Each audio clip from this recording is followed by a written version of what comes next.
Hello friends, কেমন আছো সবাই? আশা করি ভালো আছো। তো আমিও ভালো আছি। তো এখন কি বলবো, আমি রেডি হয়ে গেছি একটা অনুষ্ঠান বাড়ি যাওয়ার জন্য। তো রাত প্রায় 10টা বাজে, কেন যেহেতু বাড়ির কাছাকাছি সেজন্যই রাত্রে গেলেও অসুবিধা নেই।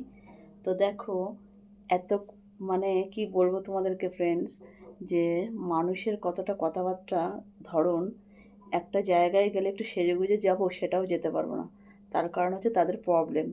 এত প্রবলেম কেন মানুষের আমি বুঝি না। আমার কিন্তু কারোকে নিয়ে প্রবলেম নেই, কিন্তু মানুষের আমাকে নিয়ে খুব প্রবলেম। তো যাই হোক না কেন, যার যতই প্রবলেম আসুক না কেন, তাতে আমার কিচ্ছু যায় আসে না। তার কারণ আমি কারোর কথা শুনিও না, আর কারোকে আমি পাত্তা দিও না। তার কারণ হচ্ছে কি জানো, যত মানুষকে সেধে মানুষের সাথে কথা বলবে, তত মানুষ ভাববে মনে হয় আমি ছাড়া হয়তো চলবে না, কিন্তু না। এমন একটা পরিস্থিতি মানুষের এসে গেছে, কেউ কারোকে ছাড়া এমনিই চলে যায়, কারোকে লাগে না। আর কেউ যখন একা চলতে শিখে যায়, তখন তাকে আর কারোর প্রয়োজন হয় না। সে তখন নিজে ভালোভাবেই চলতে পারে। তো যাই হোক না কেন, আমার কথাটা কেমন লাগলো অবশ্যই জানাবে। টাটা।